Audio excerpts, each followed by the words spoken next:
Selamat pagi, siang, sore, dan malam, Mas Yofi. Sebelumnya saya izin memperkenalkan diri.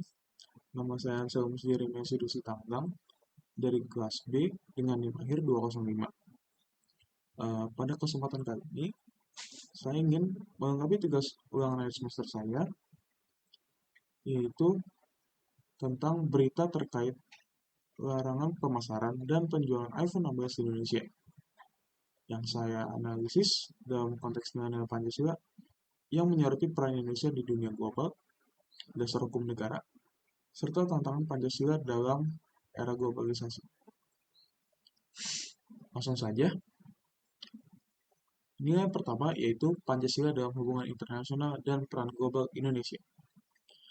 Nilai-nilai Pancasila seperti Bhinneka Tunggal Ika, perdamaian, dan kerjasama antar bangsa mencerminkan semangat inklusivitas Indonesia dalam dunia global. Kebijakan larangan terhadap iPhone 16 menunjukkan bagaimana Indonesia tetap menjaga kedaulatan ekonomi dengan mengutamakan kepentingan domestik, termasuk mendorong pengembangan industri lokal. Meski demikian, Indonesia tetap terbuka untuk bekerja sama dengan Apple, sebagaimana bercermin dari pembicaraan antara Tim Cook dengan pemerintah Indonesia mengenai investasi dan pengembangan sumber daya manusia. Ini menunjukkan bahwa meskipun Indonesia mengambil langkah tegas terhadap pelanggaran aturan, negara tetap menjunjung tinggi nilai kerjasama internasional yang menghormati kesetaraan. Yang kedua adalah Pancasila sebagai sumber hukum negara. Sebagai sumber dari segala sumber hukum, Pancasila mendasari kebijakan pemerintah yang bertujuan untuk melindungi dan mengutamakan rakyat. UUD 1945 pasal 33 menegaskan pentingnya pengelolaan ekonomi untuk kemakmuran rakyat yang tercermin dalam kebijakan investasi lokal sebesar 40% dalam produk teknologi. Kebijakan ini mencerminkan prinsip keadilan sosial dalam Pancasila. Dengan mendorong investasi dan produksi lokal, pemerintah tidak hanya memastikan pertumbuhan ekonomi nasional, tetapi juga membuka peluang kerja dan pengembangan teknologi di dalam negeri. Langkah ini selaras dalam tujuan untuk mengurangi ketergantungan pada produk impor, sehingga memperkuat kemandirian bangsa.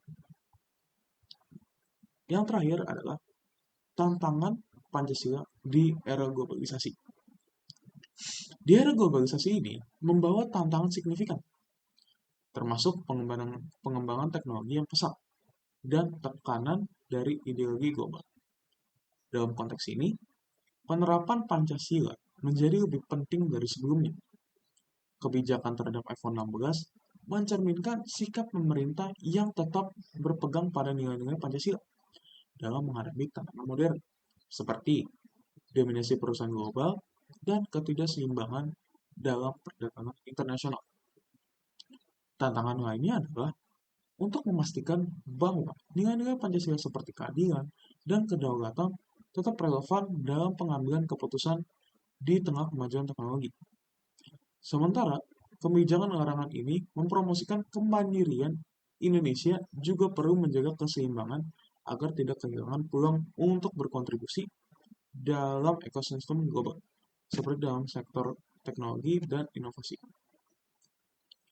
Kesimpulan dari isu-isu ini adalah larangan pemasaran iPhone 16 menjadi contoh bagaimana Indonesia mengaktualisasikan nilai-nilai Pancasila dalam kebijakan ekonomi dan hubungan internasional. Meskipun menghadapi tantangan era globalisasi seperti ini, Indonesia berupaya menjunjung tinggi nilai keadilan sosial, kerjasama internasional, dan kedaulatan ekonomi, sekaligus menjaga relevansi Pancasila sebagai dasar ideologi dan hukum dalam kehidupan berbangsa dan bernegara. Itu dia isu-isu yang saya ambil untuk mengimplementasikan nilai-nilai Pancasila dari ketiga hal tersebut. Mohon maaf atas kekurangan dan salah kata yang tadi saya sebutkan. Wassalamualaikum warahmatullahi wabarakatuh.